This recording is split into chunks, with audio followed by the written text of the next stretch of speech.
Hello, wonderful to be here. My word this week is listen. How well do we listen? When we're with our family, our spouse, how well are we listening? Can we empty our mind enough to be there for them? This is hard at times. We tend to get so busy, so much going on, that at times another person's thoughts and needs, we have no capacity for them because we have so much going on in our own head to the point where we can't even hear the words that they're speaking. And so I don't wish to tackle that today. I wish to switch over and talk about nature. Listening to nature. It is so much more fun, so much more interesting. I was walking my dog Hoshi the other day, and I whistle for her whenever I want her to come over to me. And I noticed that there was a little bird chirping in the nearby trees. When the bird chirped 4 times, I whistled 4 times. And then the bird changed to 2 chirps and 3 chirps, and I was copying it. And so for a few moments, it was like totally cool. I was talking to this bird in the trees.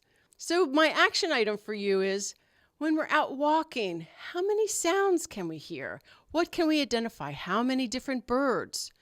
Maybe you're hearing lawnmowers or somebody's doing work in their yard. There's so many sounds if we just tune out to what's outside there. So another fun thing is that I was out walking and there was a sound that I could not identify. And I stood there. I was walking by a river down by the Potomac. And I stood there and listened, and I was like, wow, I have never heard this before. And so, you know what it ended up being? Frogs. Yeah, frogs. It was a warm day, and they were coming out of their winter slumber. So this is the beauty of nature, when we can stop and listen and get out of our head and be in a whole different world. And for me that day, it was the frogs. It was the chirping bird. Now, we may not think that this is a type of listening that is especially important, but if we want balance and good health in our life, we need to do that type of listening. We're not meant to be so terribly busy that we cannot hear another person's words. The only way to help us is to go out in nature and listen. We need to empty our vessel so that we can be there for the people in our lives. That is what is important. If we find ourselves arguing or raising our voice, stop before we say something we can't take back and go outside for a walk. Move around, breathe, clear our head. Listen to what nature has to offer so we can release and provide space and capacity for those we love. And so here's something else that's fun. I found out this week that I have a listener, and he tries to figure out my word of the week. And so this is for Connor.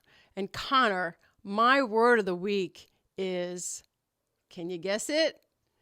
It's going to be frogs. The F is for faith. Faith in ourselves and nature, our family and friends.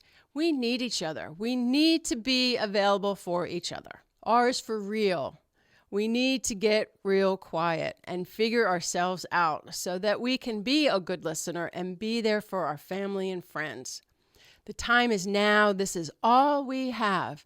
To fill it with stuff and projects and deadlines, that only brings us further away from what really matters. And balance is the key. O is for outside. It is our best friend. It heals all. Nature listens and gives us answers we need, and it doesn't judge. And G is for giddy, doing something happily. How much of our day are we doing something happily? Probably guessing it's not 100%. Could it be 25%? I hope so. The S is for serene, calm, untroubled. That's how it feels when we're walking in nature and listening to the frogs. We get one chance at life, one body to care for, one family to interact with. Let's make the most of our moments together. Have a wonderful week, everyone. That was Jean Edelman here on The Truth About Your Future. And if you want to get more of Jean's Words of the Week, just go to thetruthayf.com.